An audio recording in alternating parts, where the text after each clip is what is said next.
good to see you here. Thank you for joining us. For those just joining us, this is the Washington Outsiders series of information. Guest today is Ahdeya Ahmed. She is the chair of the board of the Journalist Network in Bahrain, and we're going to discuss the strange phenomenon of what appears to be a campaign against Bahrain that has emerged in recent. Bahrain is a tiny country in the Gulf.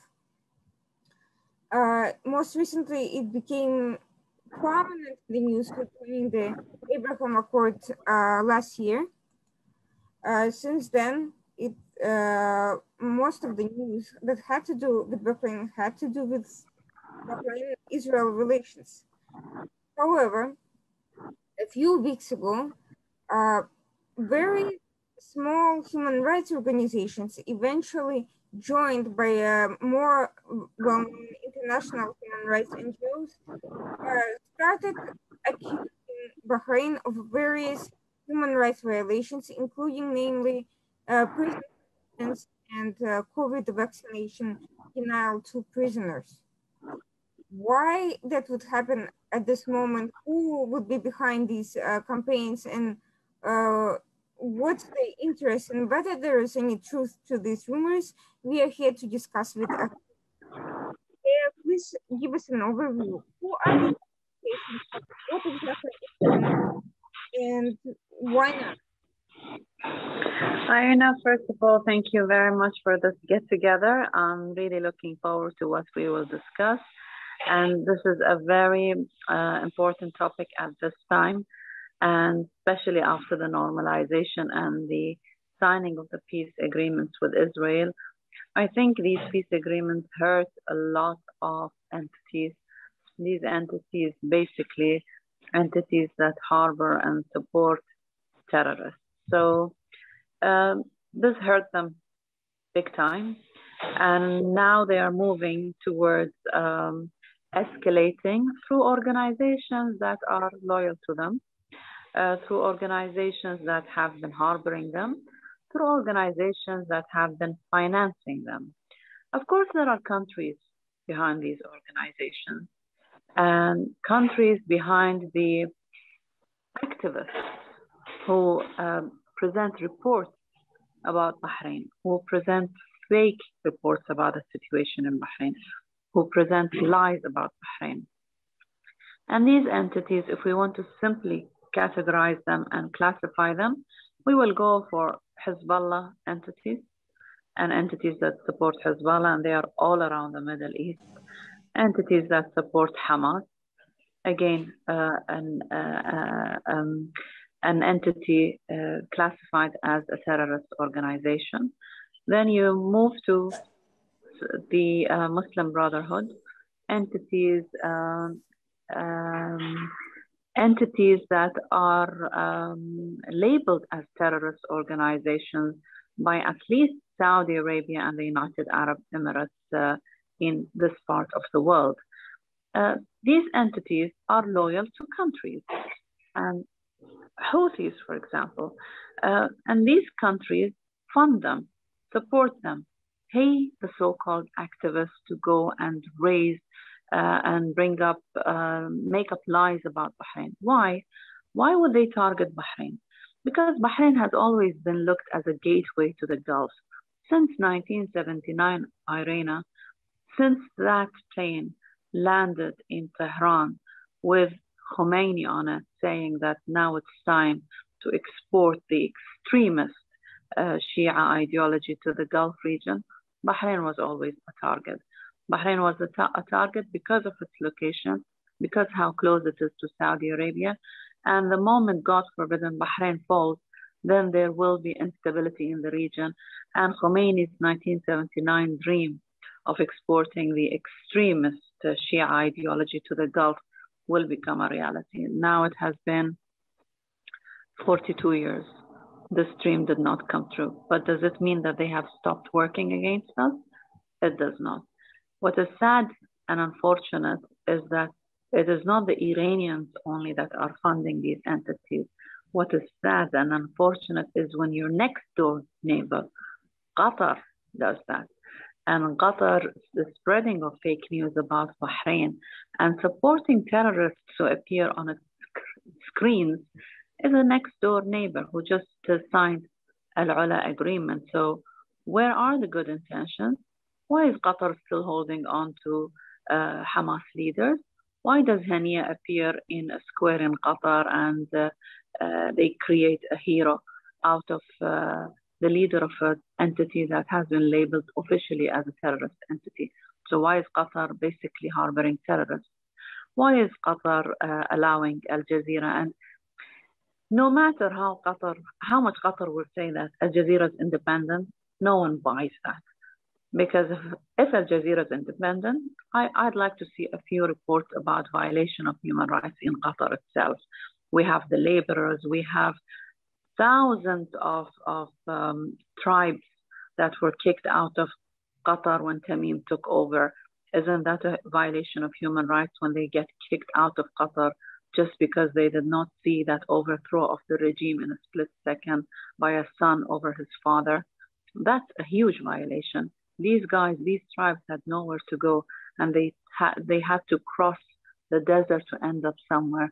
They ended up in Saudi. Saudi welcomed them and embraced them, and they ended up in other countries in the region.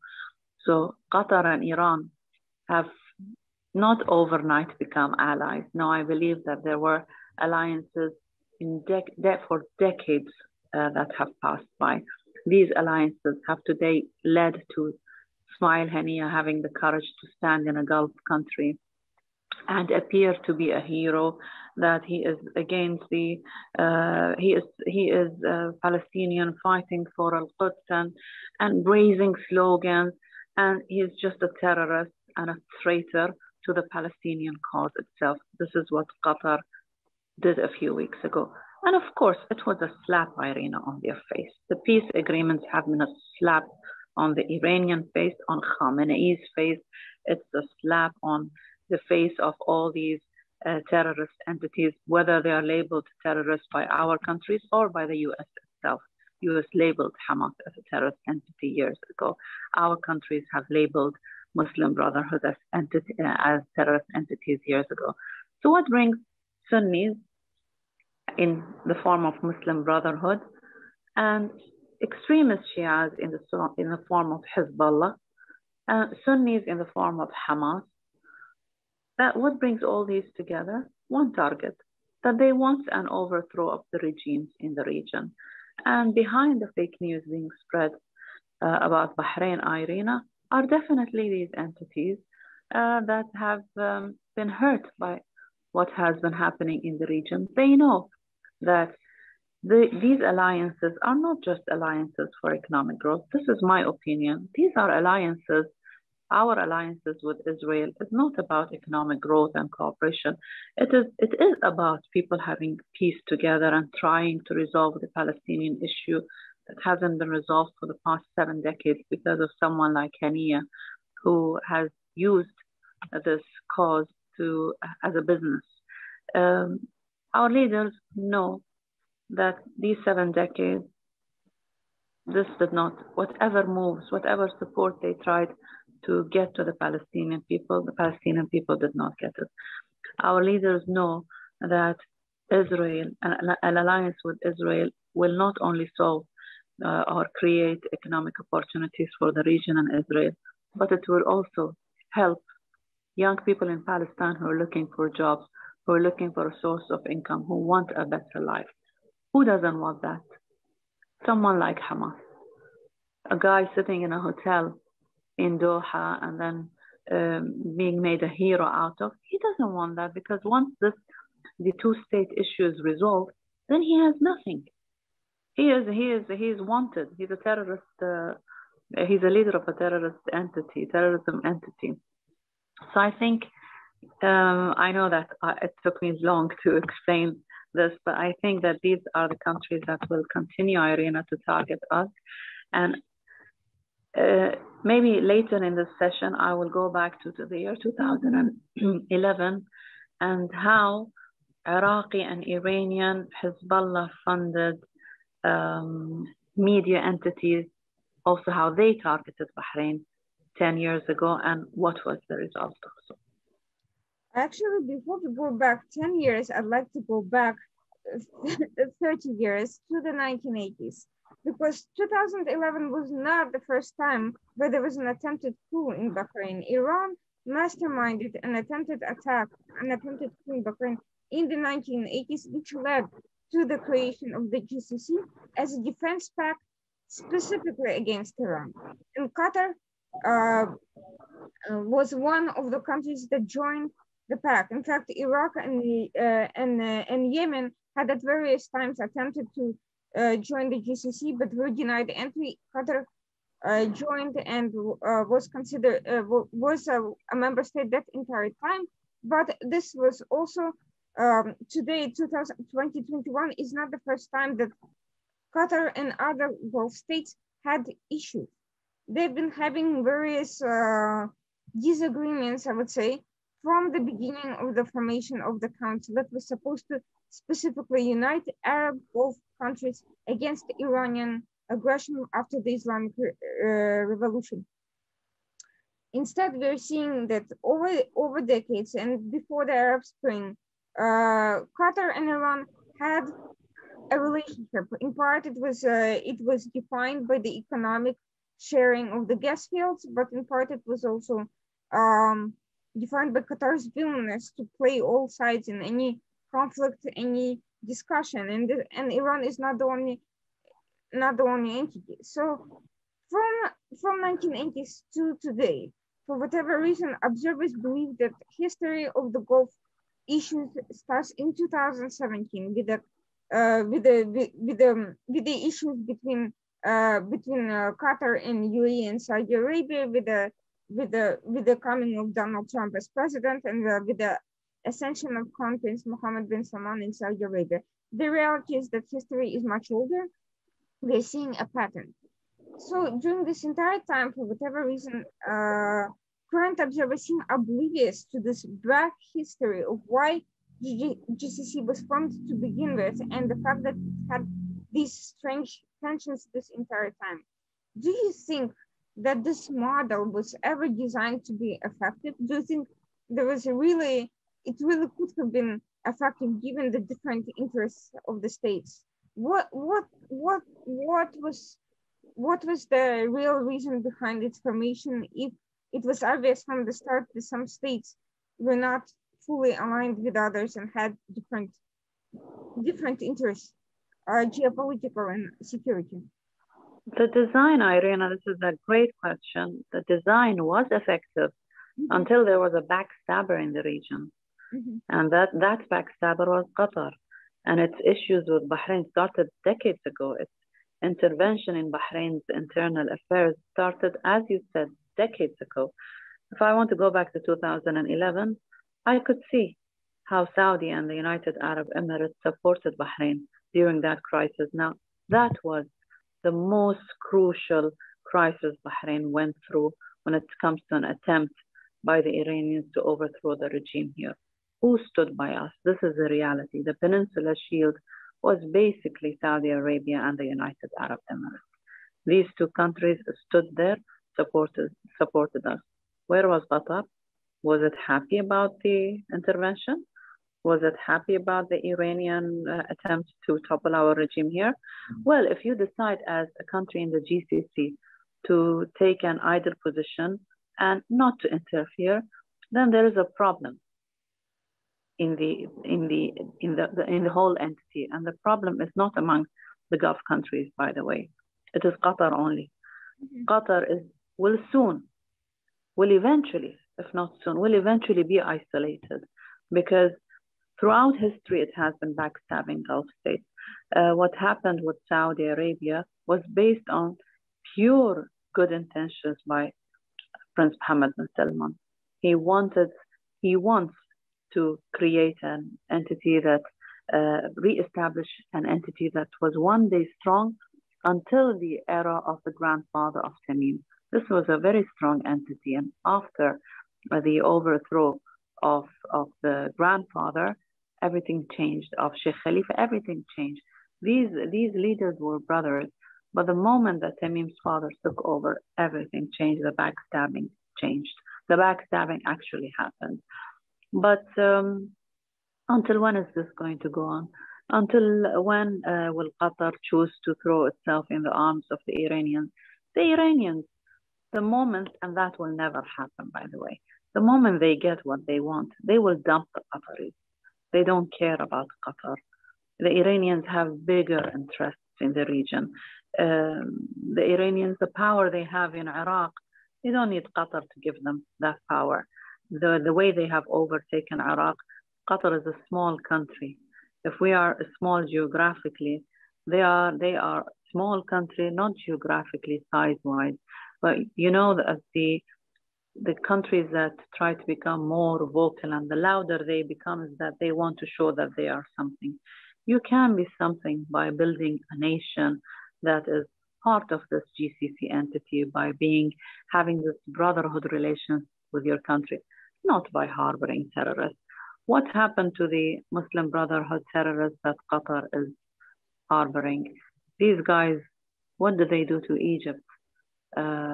They reached power in Egypt. What did they do with the power that they had in Egypt? They harmed the Egyptian people. Why isn't Qatar giving them up? I wait for that every day. Muslim Brotherhood leaders in Qatar continue to work.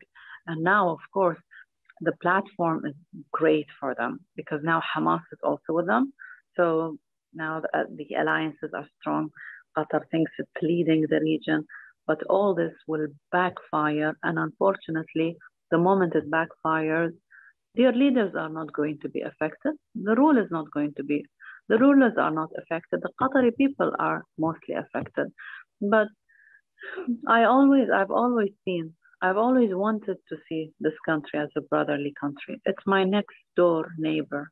Between me and Qatar is half an hour flight, and there is a sea between us. But the way they have been traitors has even taken that feeling away from me. For the people, no. Of course, the feeling remains the same. Because in any country, it's not people's fault. But the leaders of Qatar have not left anything for Bahrain. Just look at the way Al Jazeera keeps on slamming the United Arab Emirates, slamming Saudi Arabia itself. Please do not tell me that this is an independent media outlet. This is an overthrowing of regimes organization. I don't even consider it media anymore. Please do not tell me that the Qatari leaders are not involved in even the programs that go live on Qatar TV. They probably produce the script. Not probably, I'm sure that they produce the script and they guide to their presenters to what should be said. The amount of lies about Bahrain, the amount of lies about UAE, the continued amount of lies about Saudi Arabia is unbelievable. The figures that they host on their TV programs, these are all wanted terrorists. So what does it say? What does their agenda say? But the disgrace is not Irina Al Jazeera. The disgraceful behavior is from the country that is harboring Al Jazeera. Al Jazeera is a mix-up of, this is how I've always looked at, and it's unfortunate to say that, even their production team, they come from countries that have gone. That the Iranians and the Muslim Brotherhood and all these entities managed to control. They don't have the countries that they had one day, they don't have them anymore. So they have nothing to lose. When you don't have a country and a nation, you have nothing to lose. So it all becomes about money. And the more money is paid, the more you are vocal and you become a puppet for the regime that you're working for. How can I call these people actual journalists or actual media personalities? They are not. They are puppets for the Qatari regime. And what is happening? They are attempting to harm us, because they cannot harm us. We are much stronger than they are. They are using a few connections here and there, paying a few people here and there to say a few things. And by the way, any report that goes from the official side doesn't go on Al Jazeera channel. They only take one side of the story. And if you take one side of the story, it clearly says that you are targeting the countries that you are criticizing. So it's unfortunate to see that. But again, I believe that countries that are too vocal and too loud and want to create heroes out of themselves, eventually end up being the losers. You cannot be isolated. You cannot be excited about a few projects that you have, but deep inside, you know that these terrorists surround you. They end up wanting your money and wanting your own interests. The moment they get what they want, which will never happen, they're going to throw all the Qatari leaders out.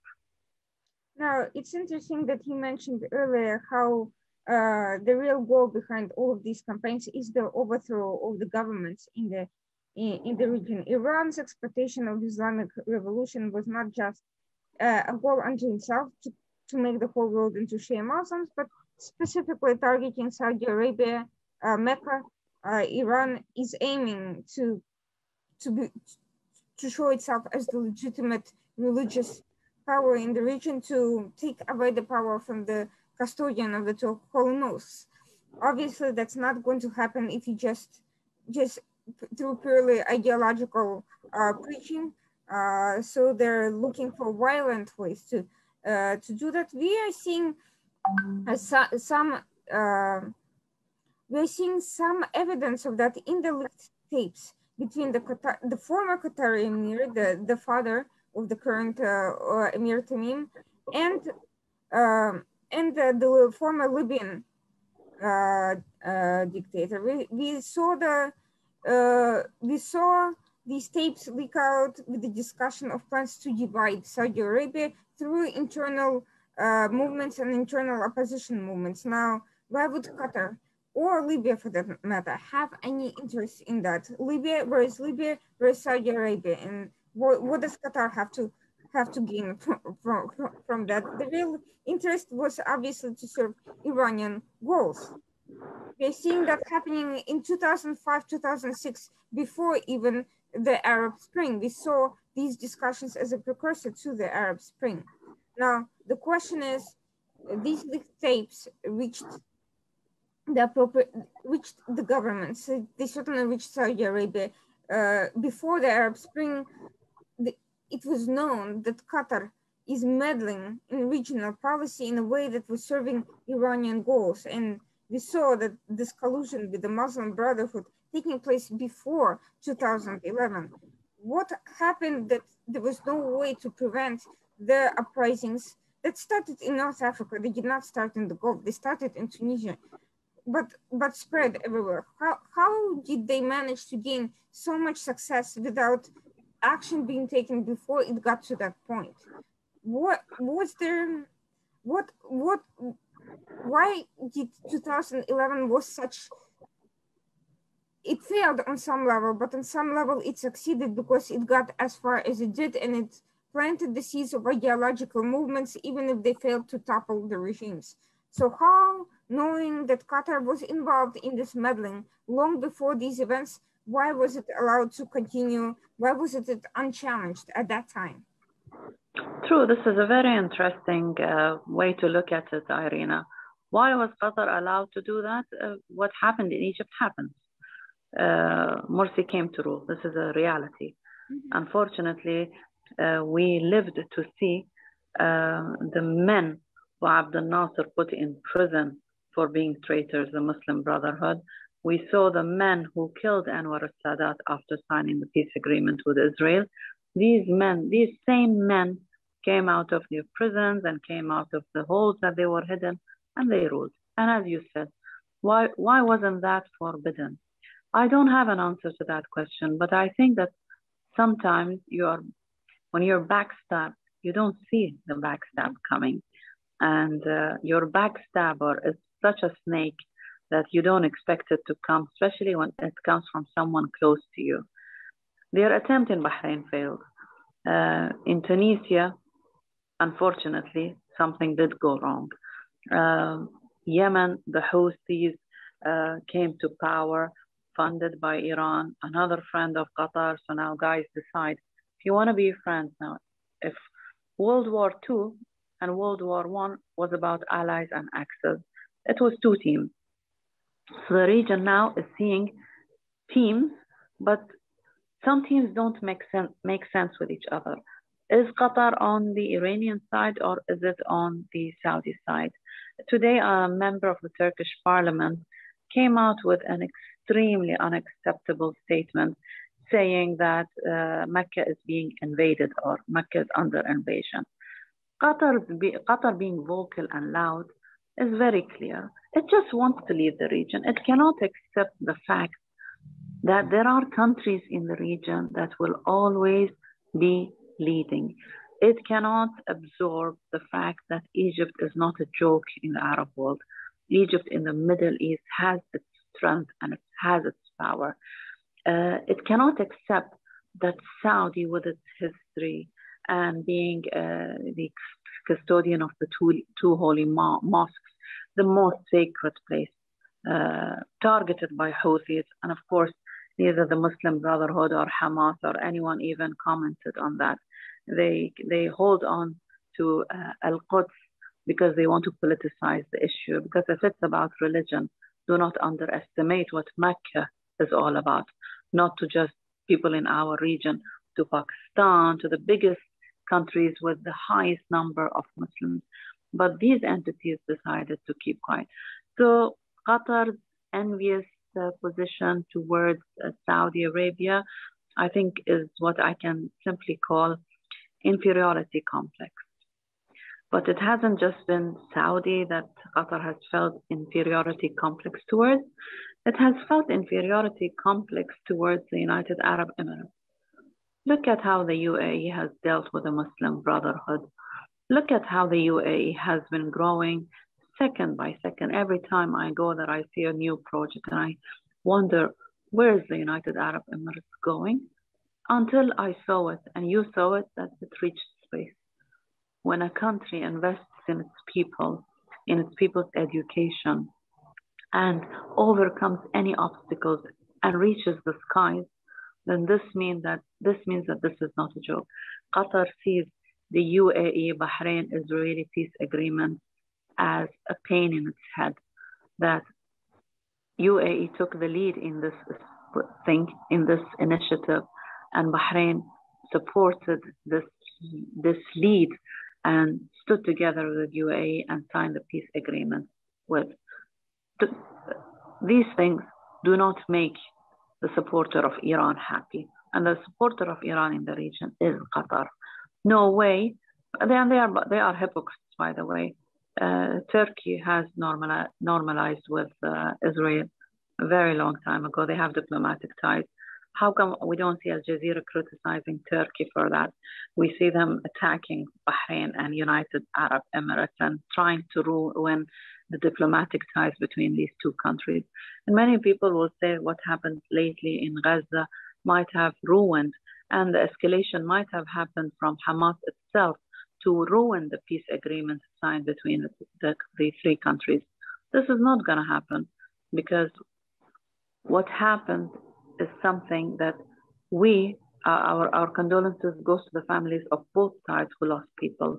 But Hamas is an entity that has used its underground channels to transport what it uses to target Israel, the weapons it uses. So it has used people as human shield. It doesn't care about the Palestinian people. And when we say that, we get attacked and we are told that, well, you are attacking Hamas. How can I not attack? Let the Palestinian cause have people who defend it, have leaders who are credible, who have respect. When they are not terrorist entities, then there is a cause but the cause is being led by terrorists. And I think these terrorists, they intentionally do that. They are intentionally being the face of the Palestinian cause because they don't want this issue to be resolved, as I earlier said. So Qatar's envious feelings towards Saudi, I don't think it will end. towards UAE, no, it won't just end. It will continue to grow because the more UAE continues to grow, this country who's just being loud and vocal and harboring Muslim Brotherhood, who one day attempted to overthrow a system in UAE that is viewed as one of the best ruling systems in the world. Today, UAE is in the forefront of every achievement you can see in the economic level, political level, in different fields. Saudi remains to be Saudi Arabia. So Saudi isn't a country that Qatar or Iran can even come close to. Now, Qatar, what side is it going to choose? Is it going to continue to choose the side of Raisi, a guy who is a killer, who is a murderer, or is it going to stick to its agreement with Saudi and continue to enhance its relations for a better GCC? Or is it going to continue to target Bahrain, its next door neighbor, and to target it by continuing to attempt to overthrow its regime through what it does through Al Jazeera and how it funds terrorists that are residing outside of Bahrain to be vocal and loud and create lies and spread false things about Bahrain so that international non-governmental organizations issue statements that are based on false information. What is it going to choose to do? I think it's going to choose to continue to do so until its dream comes true, until its football dream hosting the World Cup comes true. And after that, well, I think we will see 180 degrees change to its current attitude, even unfortunately towards Saudi. What's happening, Irina, in Saudi is a dream come true for all of us. Prince Mohammed bin Salman knows what he's doing. Al-Zayed know what they are doing. Al-Khalifa know what they are doing. They all are sovereign states, and they have their sovereignty gives them the right to take further steps towards enhancing their relations with Qatar, or to decide to keep their own distance and not enhance these relations. I don't see Bahrain and Qatar going anywhere. Qatar continues to arrest helpless people who are fishing in its seas. Qatar a week ago arrested a young guy on his jet ski. Do you see any good intentions? Do you see any improvement? I don't see that. And I think this envious feeling is not going to go away, neither towards Bahrain or Saudi Arabia or Qatar. I wanted to see a Qatari statement, by the way, condemning the Houthi attacks on Mecca. But I haven't seen that, and that says something about where this is going. Well, there's something really mysterious here that I need your help trying to decipher. On the one hand, we've seen Qatari media take an active part in the Arab Spring in 2011, and we've seen them create an echo chamber, not just Al Jazeera, but various outlets that are nevertheless connected and essentially repeat the same statements. We see that Al Jazeera is being used as a foreign policy tool. I was personally helped share documents showcasing financial relationship between the Emir and Al Jazeera that eventually led to the designation of AG plus under par in the United States. So clearly that is a stipulation. No one denies that relationship exists. In 2011, we saw the US, we saw the leaks that consequently showed the relationship between Qatar offering, coming to some sort of understanding and arrangement with the US State Department regarding the media and pushing opposition, quote unquote, opposition media in Egypt and other countries. And we saw that the role that media played in giving one-sided coverage to pro-Muslim Brotherhood candidates and essentially using the situation to push forward Islamist opposition. We've seen all of that continue since 2011. We've seen them funding organizations on par with Iran, including Bahraini opposition. We see that groups like Al-Wifaq not very well known in the US perhaps, but very well known to Bahrain, is they have ties not just to Iran and Hezbollah, but to Qatar as well.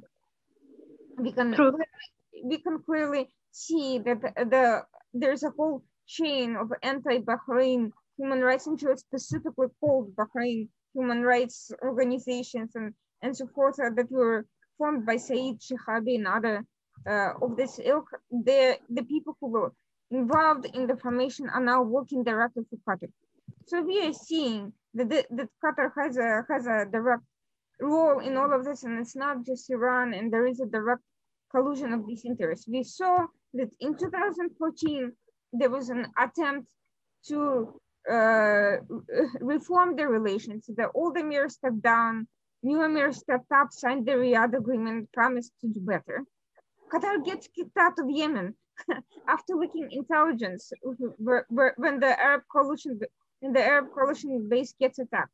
2017, the Gulf crisis breaks out again.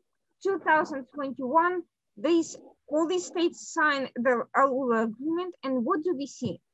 We see that Qatar has not, either on paper or in any other way, acquiesced to any of the 13 demands that the Arab states had asked to shut down the crisis.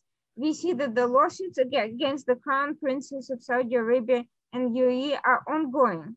They were not taken off the table as a result of this agreement. We see continuous outreach in the media. We see Qatar enjoying financial relationships with the UAE, with Saudi Arabia, with Egypt. We see the Egyptian foreign minister going on Al Jazeera, and then Al Jazeera attacks Egypt once again. We see the same cast of characters involved in attacking Egypt in the United States through human rights NGOs. We see the same attacks going on against Bahrain. We see continuous attacks against Saudi Arabia after the agreement. So Qatar got everything it wanted from all these powerful states, wealthy states that don't need Qatar, and continues to do the same while taking advantage of these diplomatic and financial relationships. What is going on? We've seen the history. We've seen Emir Tamim make commitments in 2014, break them, get thrown out of Yemen, and essentially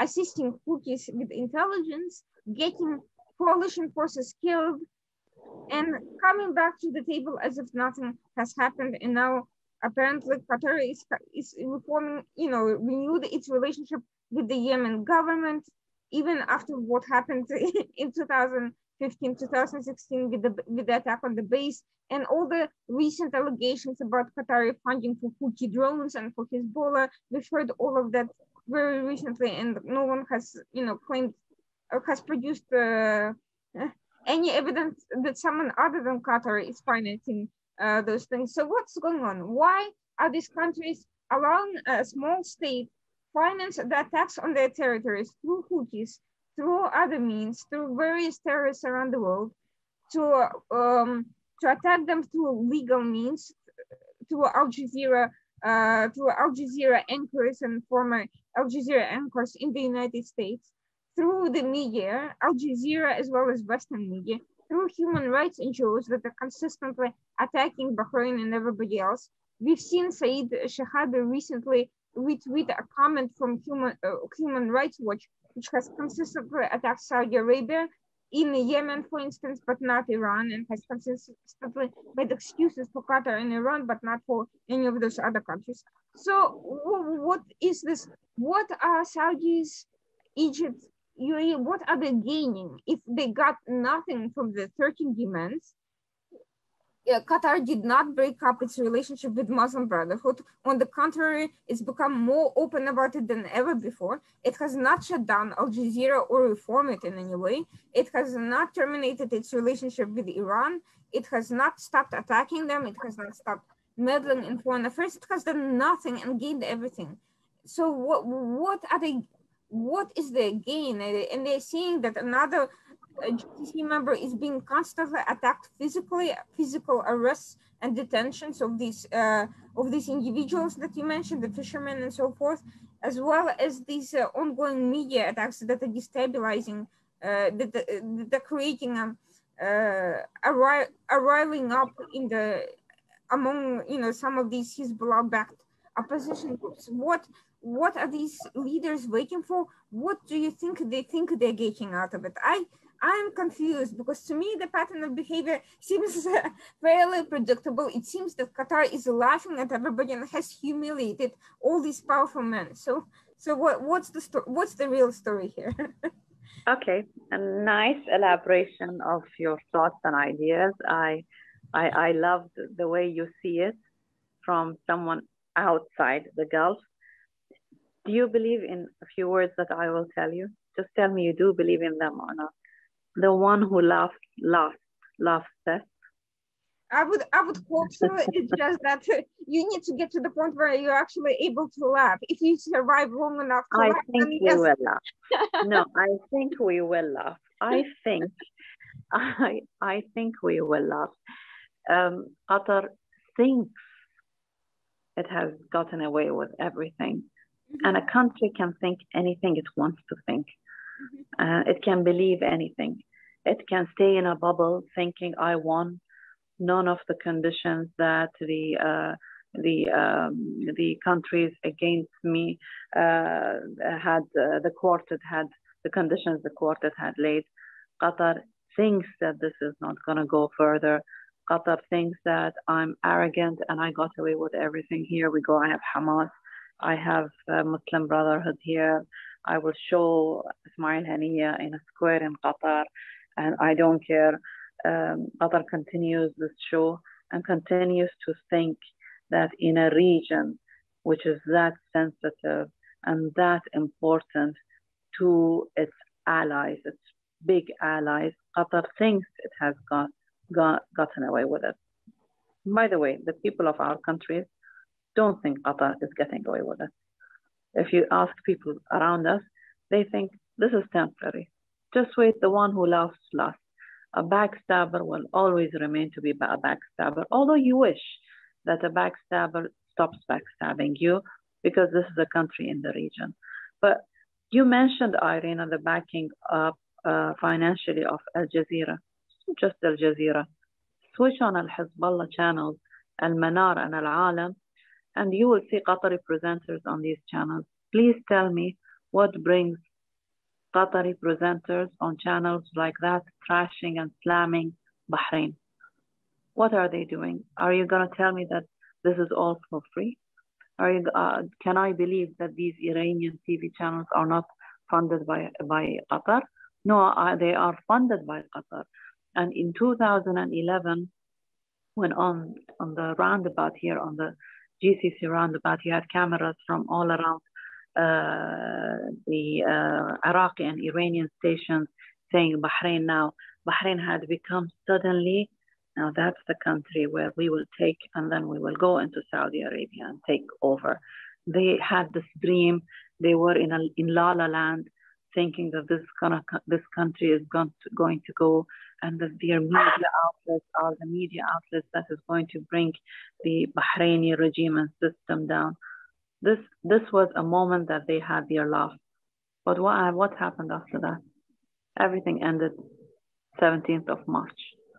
Bahrain was standing with the Peninsula Shield was standing by Bahrain. There was an agreement, a military agreement signed between these countries to cooperate. And it was a legitimate move by the Peninsula Shield to come and help Bahrain and assist Bahrain in combating what was going on. And it failed. Now, there were leaks of tapes of Gaddafi and with Qatar. There were leaks of tapes of Al-Wifaq Islamic Party in Bahrain that worked with Qatar and attempted to overthrow the regime here. And this is what you keep on hearing about opinion prisoners. They aren't opinion prisoners. There are people who were traitors, and in any country in the world, you have laws that forbid cooperation and leaking information about your country to other countries and cooperating to overthrow a regime or to kill people. Or these are laws that were implemented, and these guys were sent to prison based on certain crimes that they had committed, including instigating hatred and hatred that leads to crimes. So these are not prisoners of opinion. There is no such thing as prisoners of opinion in Bahrain. The Muslim Brotherhood in Egypt, the moment they reached to power, they brought all those guys that, if you recall, do you remember the Japanese tourists who were killed and massacred in Luxor, Aswan? The guys involved in, this is just a small example of what happened in Egypt. These guys, the moment Morsi came, he brought them out of prison. These are terrorists that had massacred Japanese terrorists. So their history is a history of criminals. Now, why is Qatar insisting on harboring them? Because it believes it has won a war. It believes that the quartet has failed. This is in Qatar's wildest dreams. Do not underestimate Egypt. Do not underestimate UAE. Do not underestimate Bahrain. Saudi is taking a higher ground in this, wants to lead because its intention is good. Saudi has great intentions, but on the other side, you have said it yourself, they continue to attack Saudi. Until when are they going to get away with it? There is always a limit of tolerance, and the moment that that limit is broken, everything can change. We hope that things change to better. No one wants something worse in the region. But with a neighbor like that, how can things change to better? The alliances between certain countries will continue and it will grow. And Saudi remains to be a major leader in this part of the Gulf. Saudi and UAE alliances can never be touched or untouchable. So if Qatar thinks that, well, we have great relations with Saudi, but Bahrain isn't important, this is in its wildest dreams, because Bahrain and UAE and Saudi will remain always to be one. And all the quartet conditions, eventually Qatar will be forced to meet them. And I think that, I don't believe they will meet them. I feel that they are too arrogant to do that. They have bigger agendas in the region and they have bigger dreams. And they couldn't even give up someone like Haniya. On the contrary, they were arrogant about it. They are not giving up the Muslim Brotherhood leaders. They are being arrogant about it. But we have seen in history what arrogance has led to. Arrogance has led to a fall of many regimes. We have seen it. We have seen it in Iraq. Saddam's arrogance led to the fall of Iraq, and it fell into the hands of who? The Iranians. Continuing to be arrogant is not going to be good for neither the Qatari regime nor the unfortunate Qatari people. Allow me to push back on something you said. I see what you're saying. For instance, there may be better conditions in the future for taking stronger actions against all these bad actors, such as a different US administration. That could happen. And it's not, it could happen in only just a few years. And that would, put all these countries in a better position to be tough on various bad actors. I agree with that. I can see that logic. That, however, does not explain to me why in a climate where information warfare now is everything, where regimes can fall not to mass revolutions, but to just information and getting just small groups of people riled up, why aren't these countries taking what Qatar is doing a little bit more seriously and allowing it, fine, getting away with certain things with, Iran, with some financial arrangements with people, fine, but allowing Qatar to destroy their image by attacking their leadership in public and making a laughing stock out of them in public and continuing to finance ideologies. Now, you can say that, well, in a few years, Qatar will get what is coming, but between now and those 4 years, or 5 years, or 10 years, it will be financing ideologies that are damaging. They're investing, just as Bahrain, UAE, and so forth, are investing in the positive mindset for their people. Qatar is not just affecting its own people, it's spreading propaganda all around the region and all around the world. It's investing financially into mines. Now that is something that cannot be undone just by changing a regime. Because even if the regime in Qatar falls, if some other branch of the family or somebody else entirely takes root, if it becomes a colony of China, I don't know, anything can happen. Even still, that damage will have been done, and the more time lapses, the more they have time to spread seeds of destruction elsewhere. That is something that I don't understand. Fine, if you don't want to deal with Tamim's internal things, I get that. You want to wait for better political conditions, and understandable. But why not try to limit as much as you can when you have the opportunity to do so, and not make the job much harder for yourself down the road? That's the politics of the region that escapes my understanding. What does Qatar have?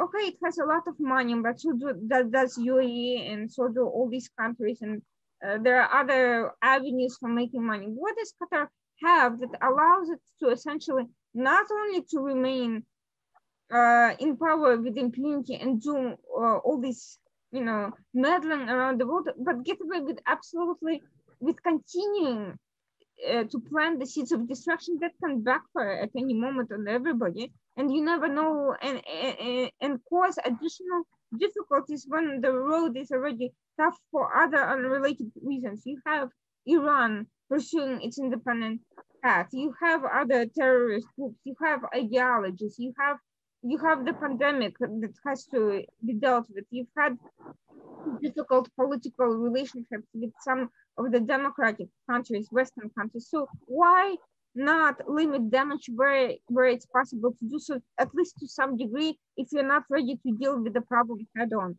Why is Qatar allowed to be not only to continue doing whatever it wants, but to actually create the damage that will be hard to reverse for these countries as we speak? It's not just saying, oh, well, we can deal with it sometime later. It's that they are creating enemies, additional enemies for these countries.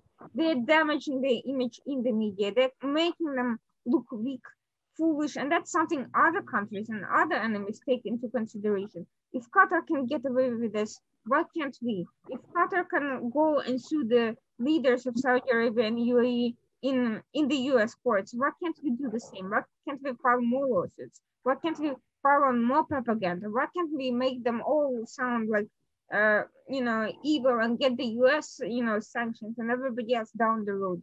And we see them doing that. They started with Saudi Arabia. Now they're dragging Egyptian head of intelligence to the circus in the United States through Congress. So they can do that to anybody, and once they see that they can get away with it. And by the time all these countries get around to taking care of that business, the damage will be done, not just with Qatar, not just in their own countries, but in the United States, in Europe and elsewhere, through the sheer propaganda, through this image. So why aren't they addressing at least that aspect of it? I think, Irina, it's complicated because the information and knowledge we have as analysts is not the knowledge that our leaders have. I truly believe in that. This is why I'm confident that this is not going to continue, because I believe that we can sit here and analyze every day and try to find, but there are missing elements, missing information that you and I don't have, that people who are not viewing this episode don't have. But why do people in our countries believe that this is going to come an end? Why do we feel that it's going to come to an end? Eventually it will come to an end, because we know that there is information that we don't have, because we know that all these strong leaders, no way they will allow Qatar to get away with it. Are we taking Panadol painkillers for the next 3 years with the current US administration? Is that the case? Or do we need international community support? I think what happens in Europe when a guy holds a gun and a rifle, goes into a cafe or walks on the street and shoots people, who are these entities funded by? In Europe itself, Muslim Brotherhood families who go to these centers forbid their children from attending school because they believe that these schools are atheist schools, so education shouldn't be received in schools. So there are TV channels that French students, Muslim French students, sit in front of these TV channels to learn and to get education. Who is it backfiring at? By the way, it's not backfiring at Bahrain. You will not see someone holding a rifle and shooting people on the street. It is backfiring in Europe itself, where these ideologies are growing. Europe embraces people under the umbrella of human rights. But in those countries, they don't realize that these so-called Islamic centers have nothing to do with religion. Because of respect for religion, they allow these centers to practice their work. But who do these centers give back to the society? Killers. An 18, 19, 20, 25-year-old who holds this rifle and goes out and shoots people and calls them atheists. So I think with international community cooperation from these countries, who I hope will not find out too late that entities they did not label as terrorists was a wrong decision.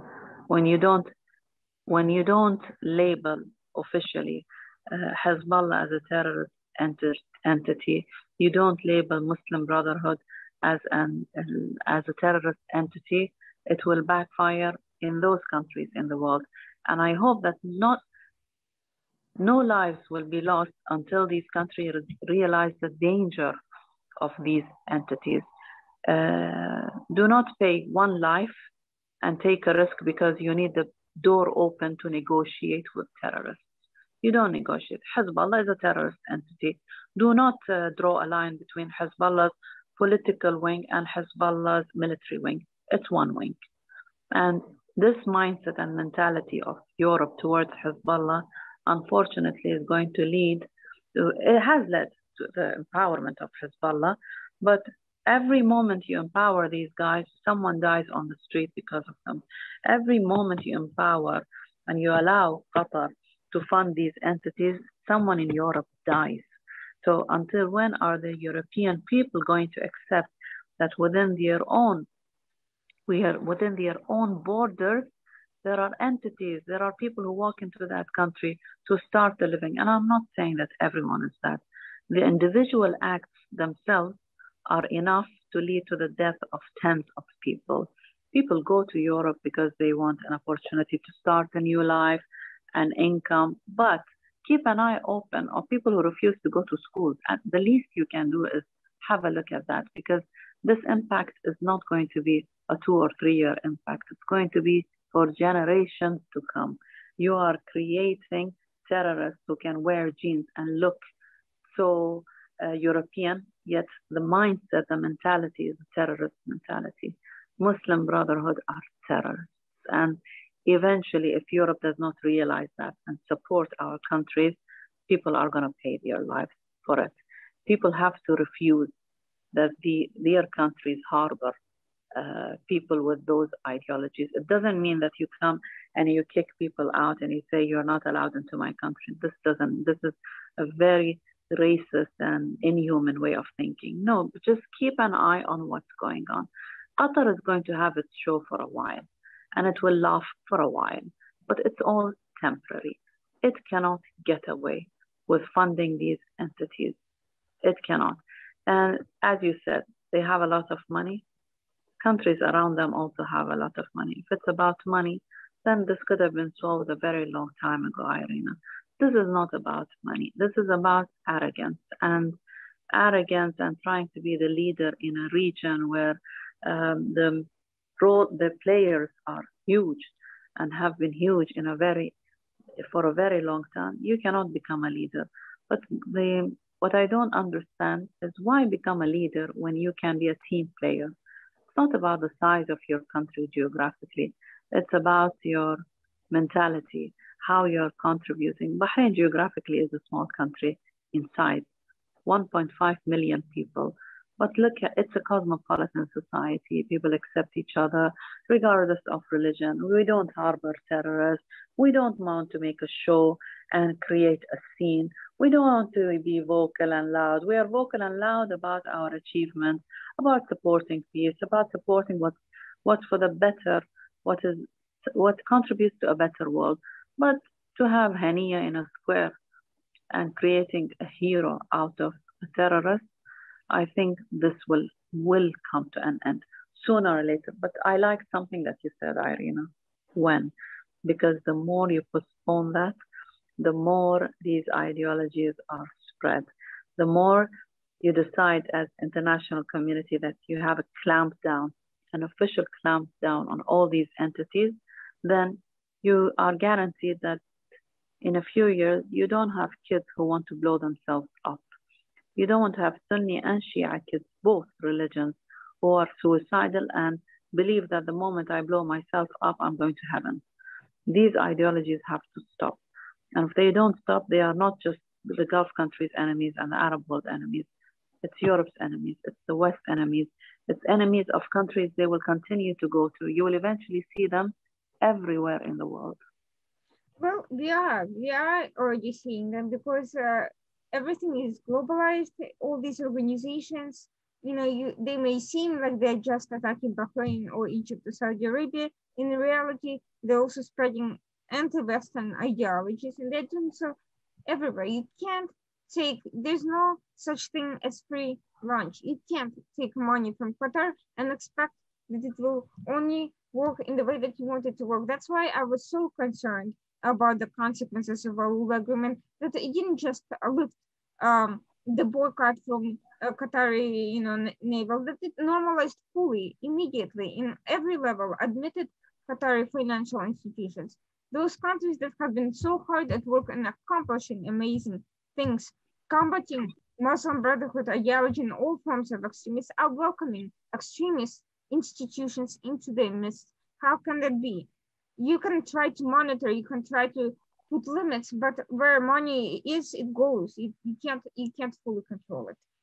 That was my concern. Now, getting back away from Saudi Arabia and all these other states, that's at the end of the day their business. But let's look at what's going on with the human rights organizations, with the media, and this whole situation. You've mentioned that Iranian and Iraqi media institutions were weaponized in 2011. Now we're seeing international human rights NGOs being weaponized. They are no longer performing their functions as objective monitors of human rights abuses around the world. They have taken sides as information warriors. And yet, instead of being seen as subjective weapons of particular states in what amounts to be an international Cold War of ideologies, not states, but ideologies, extremism against, tolerance, they're being weaponized to attack the tolerant countries and the countries that oppose extremism. And yet the world still sees Human Rights Watch, Amnesty, and all these small anti-Bahrain chain organizations established by Shahabi and his ilk and funded by all these pro-Iranian and Qatari sponsors. They see them as the voices of the human rights community. If that is the case, isn't it time to establish alternatives to these human rights NGOs that are taking corrupt money for corrupt goals? Isn't it time to delegitimize them and to work with those who don't want extremism in their midst? I mean, it's very clear what their positions are on various issues. Ken Roth says X about Bahrain, X about UAE, X about Egypt. Saudi Arabia says nothing about Turkey, Qatar, Iran, Muslim Brotherhood movements around the world. Even less about various terrorists. So how do you combat a situation where these human rights organizations are warriors? Their methods of attack, they're not human rights concerned individuals. They're actually political operatives. They are political entities, as you said. They have nothing to do with human rights, because if it was about human rights, then as I said earlier, the people who are killed and who are driven over in streets in Europe every summer, every now and then, I don't see any report condemning the entities that had embraced that young man and created a terrorist out of him. They don't. So these organizations that you named, Irina, aren't human rights entities. But the problem is that people funding them isn't a joke too. People moving them isn't a joke too. So to delegitimize them isn't a joke, isn't easy. So no matter how many human rights organizations you want to have that are legit and are credible, those entities have been deep-rooted internationally and have been supported big time by big players, not in the region, in the world. And they have agendas and they only listen to someone like Shahabi, not because they cannot listen to Ahdeya, because they don't want to listen to Ahdeya. They want that side. They are taking that side because their agenda is not my right. Their agenda is to overthrow the regimes in this part of the region of the world. So they use the word human rights because they are two really fancy words to use. So they issue these statements, these reports under the umbrella or the headline of human rights, issues a statement saying that they are against what happened so and so in Bahrain. They don't have the full story. The story is lacking. And by the way, Bahrain has on several occasions sent reports clarifying that what they have said is not the truth, yet they do not even acknowledge these reports or at least publish the other side of the story. So they see Shahabi and they see other Shahabi as tools that they can use to overthrow regimes in our countries. These guys are just tools. And the countries behind these, or the political parties behind these so-called human rights entities, have their own interests. An unstable Middle East serves their interests. And how can you have an unstable Middle East if you don't have Shahabi and people like Shahabi that you pay for, and they are on your payroll, and they serve your agenda, and they create headache, create lies, so that eventually they get what they want. Someone like Shahabi wants to return to this country as a leader, and this can only happen in his wildest dreams. These people that these organizations listen to and serve their agendas have no place in this country because this country does not accept them. People here reject them. People here see them as traitors. People here see that no matter how much we as individuals do, we are completely ignored by these human rights, so-called human rights entities that people like use people like Shahabi as tools. So no, I think even if you try to create, there is nothing wrong with trying to create actual human rights organizations. But these human rights organizations should also speak about the violation of, for example, how 150 BBC Persia service journalists are being threatened. Their assets are being taken over by the Iranian government. These are BBC Persia presenters. And where is Human Rights Watch? Where is the Reporters Without Borders report about them? I want to see something about these guys.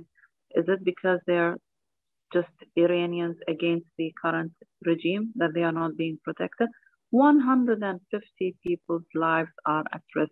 And this week, the International Federation of Journalists, which Bahrain is a member of, is going to work on raising this issue about these 150 that have their families arrested, detained in Iran, just because they are on BBC Persia and they are doing their job. Where is Human Rights Watch? I want to see a report by Human Rights Watch. I want to see a report, at least by Reporters Without Borders, that insist, by the way. Reporters Without Borders is an entity I sat with, Irina. And I tried to see, they continue to say that there are journalists in prison in Bahrain. There are no journalists in prison in Bahrain, none at all. These entities continue to call criminals and terrorists opinion prisoners. This is not true. And there are proofs of a fair trial that they faced, and they were sentenced according to the law. So the entities you mentioned, Irina, I think it's a hopeless case because whoever is behind them, the countries behind them, they want an unstable Middle East. And we know that the political parties behind them, an unstable Middle East is a source of cash flow also. And they will gain a lot by having an unstable Middle East, and they will use it for as much as they want. And by the way, if you notice, as you said, they do not condemn any human rights violations in Turkey. You don't see any report about that. You don't see any report about major human rights violations in Qatar. Why isn't that? Which means that there are a group of people that are running these entities. They bring shame to what human rights is all about.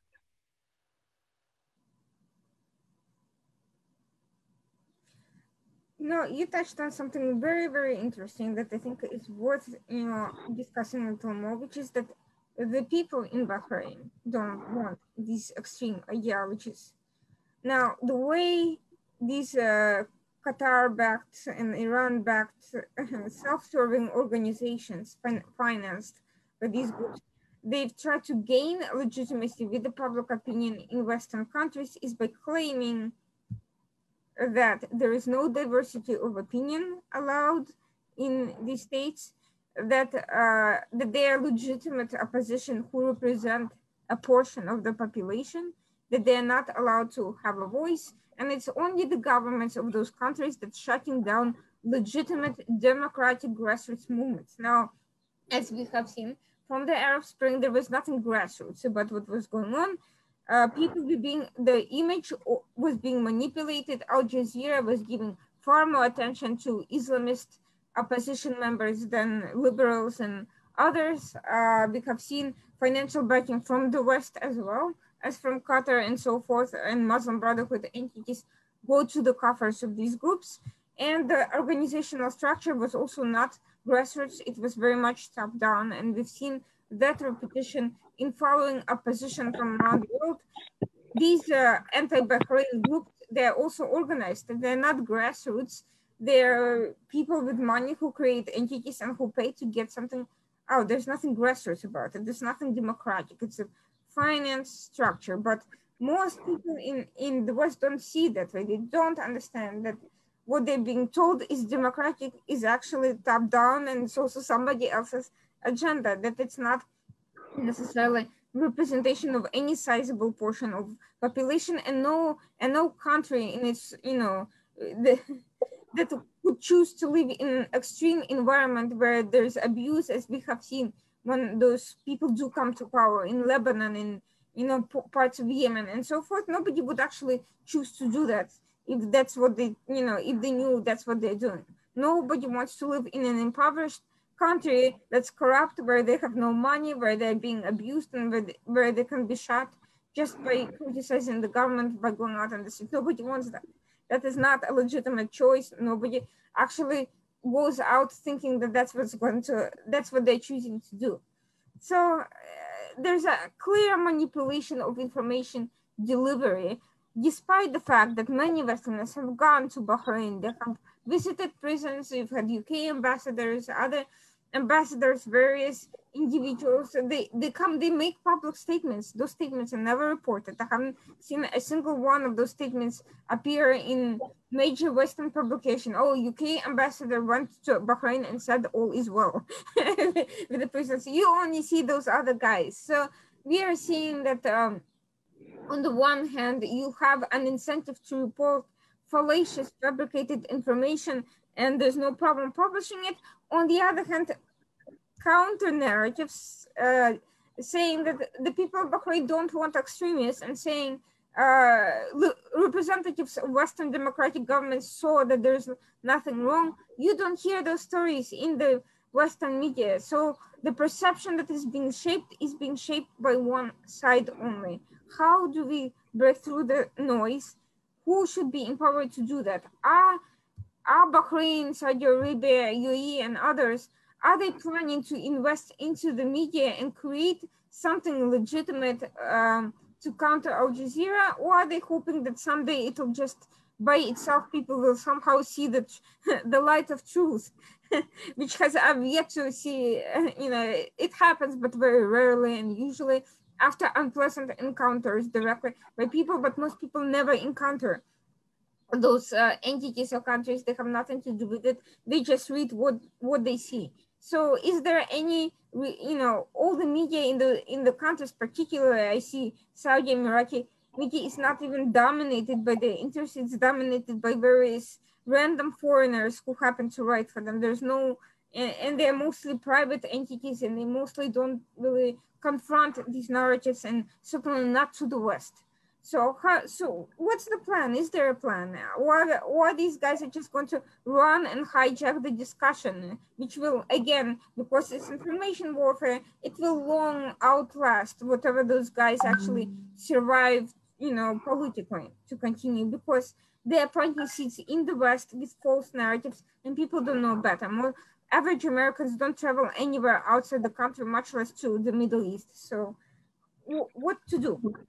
With all my respect, people read what they see. But do the average Americans have a say in political decisions?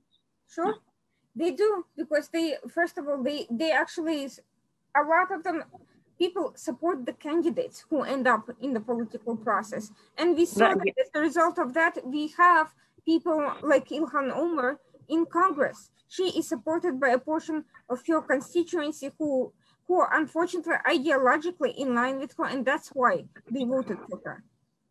But do they care about Bahrain? Specifically, would the average American care about Bahrain?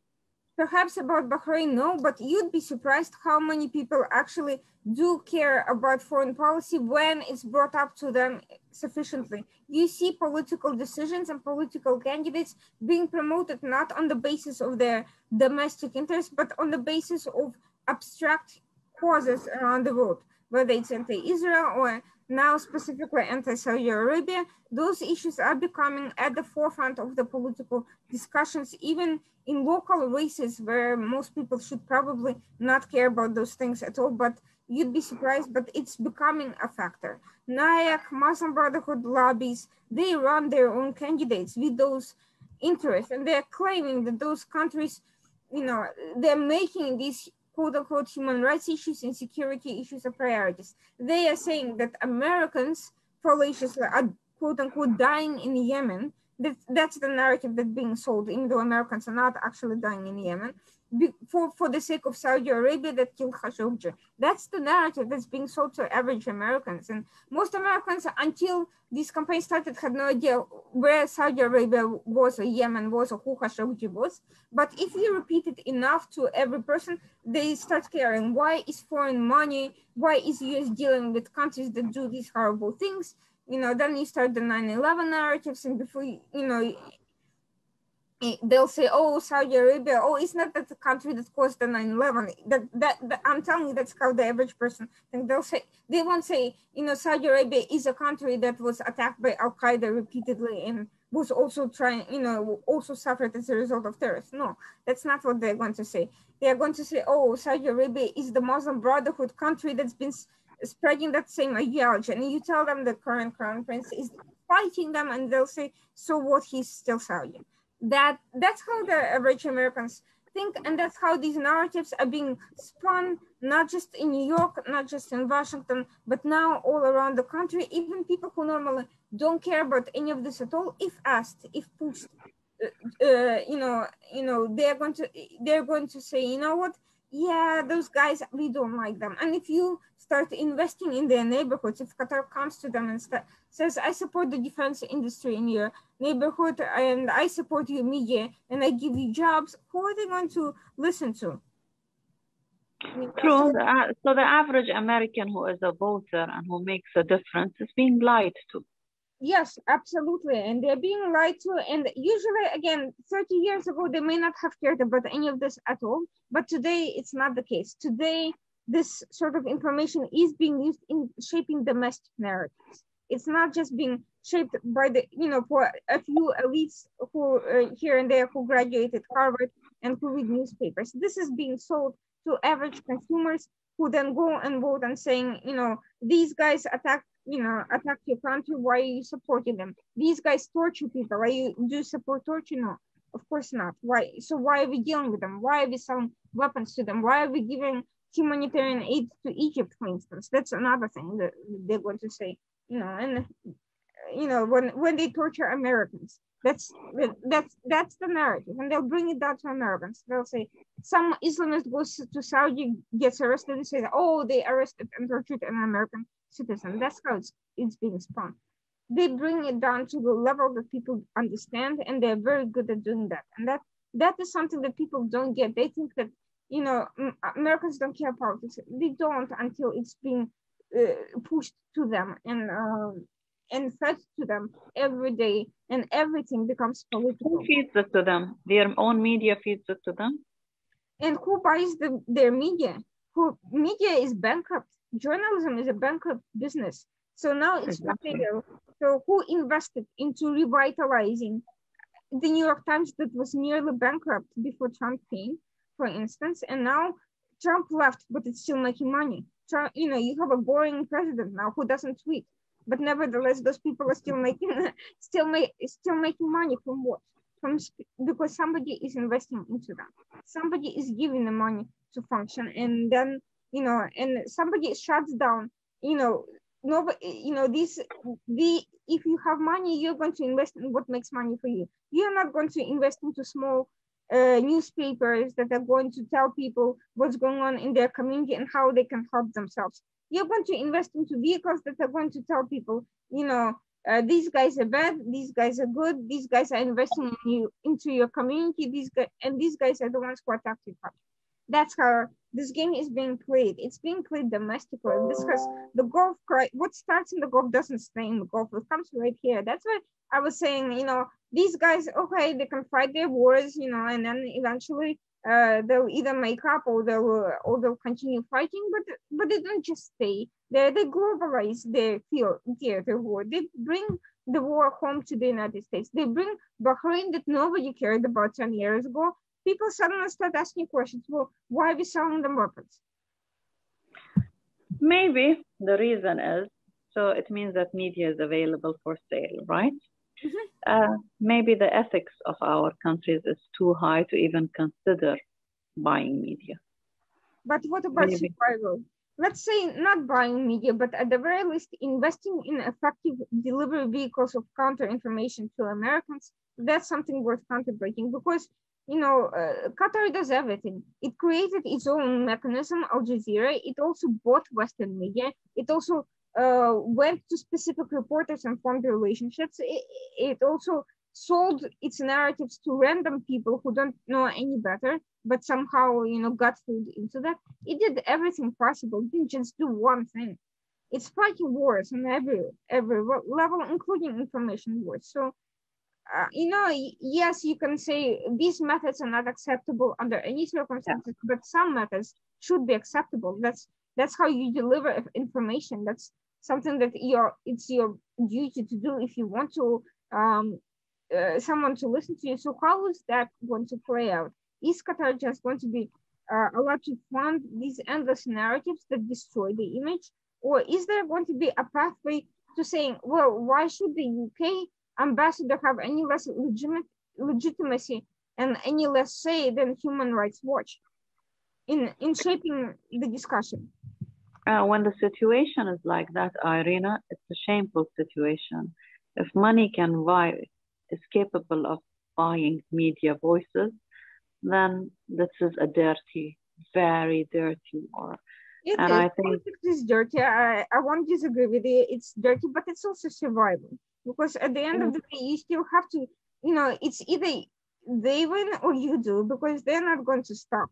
You said it yourself. And they're not going to stop with attacking those countries, in Arabic, but they're also not going to stop with attacking them in English and shutting down anybody who stands otherwise. The UK ambassador should not have any less legitimacy than Ken Ross, who probably, but his voice just doesn't get heard because nobody bothered writing, submitting an op-ed on his behalf to Washington Post, for instance.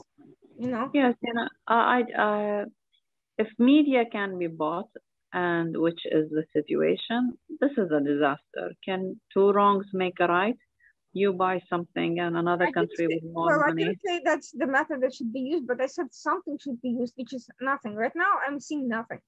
Maybe creating media entities that are very credible and neutral and bring both voices and listen to both sides and then allow the reader or the viewer to decide for themselves. This is what we don't have. And we don't have it, especially, I totally agree with you. We don't have that in the United States where one member of parliament can influence a decision that is taken against Egypt or UAE or Bahrain. We need to have that. We need to be more present among the people who, as you said, are, yes, influential. The average American is going to have a vote, and that's a country of democracy. Each vote counts.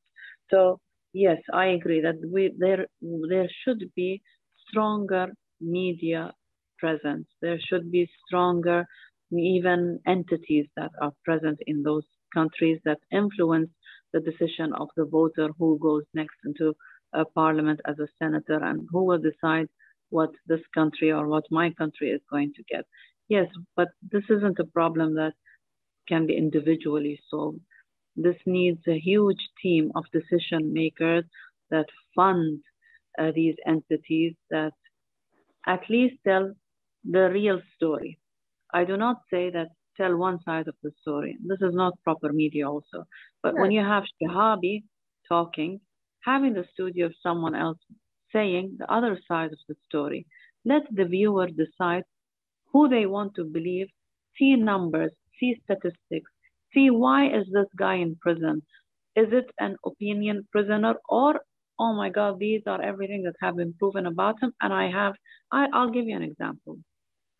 In 2011, I was on BBC and there was a doctor who appeared in a million videos in Bahrain at Salmania Hospital. Salmania Hospital had become, it was a public hospital in Bahrain. It had become an operational site for the opposition.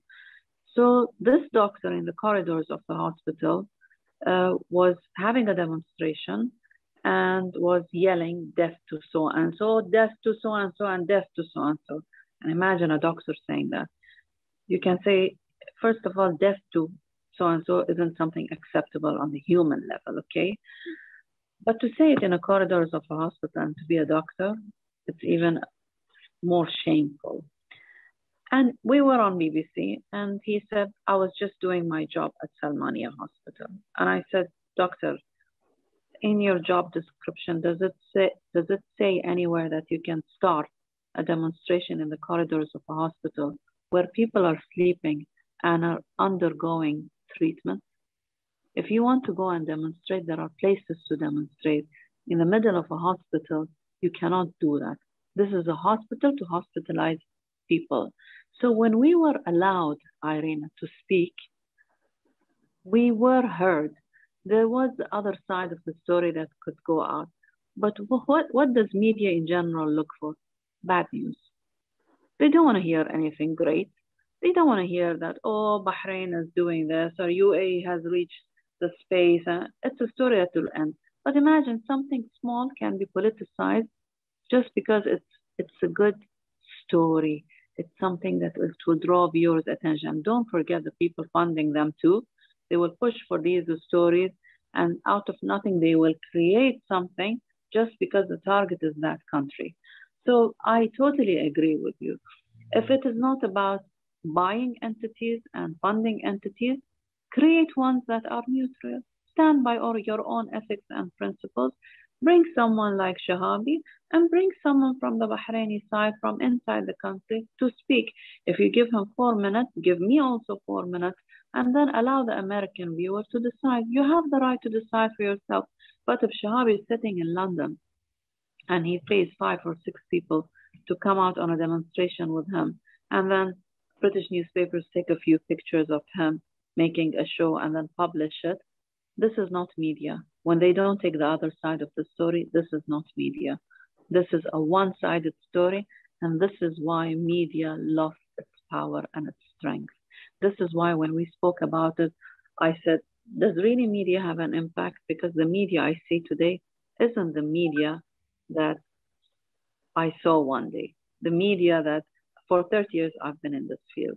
The media I used to see 20, 30 years ago is different than what I see. Today it's a joke. Today, if you have one side of the story and not the other, you're not giving a full story, then you are misleading your reader and you're misleading your viewer.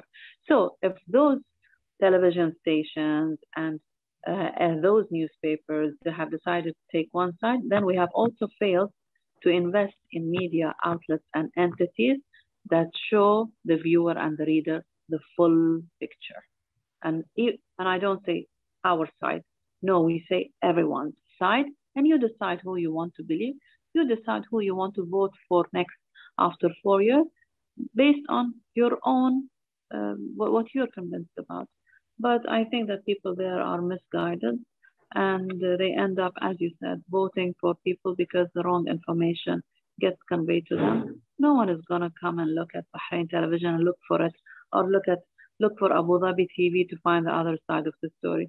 There are 3, 4, 5 puppets that talk. People will listen to them, and then what happens? It backfires at them eventually, because when these terrorist entities are empowered, what do? They will eventually, one day, they looked at Bahrain as a gateway, Irina.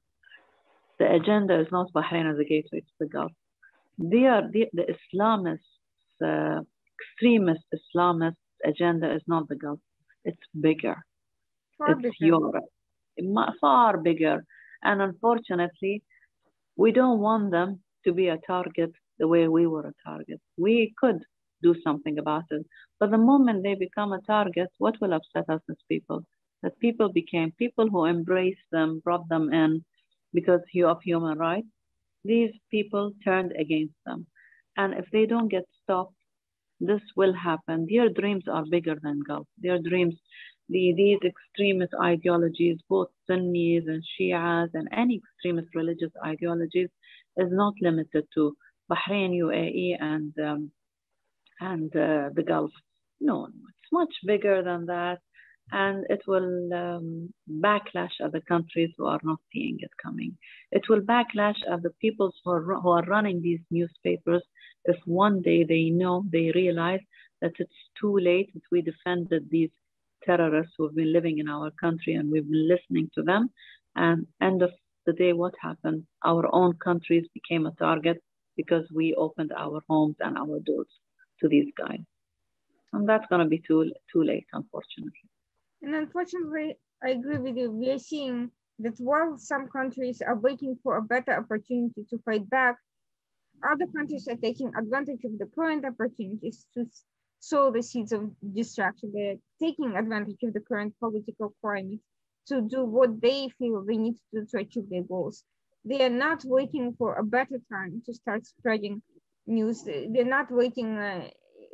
They're starting now. This year is the 10th anniversary of the Arab Spring.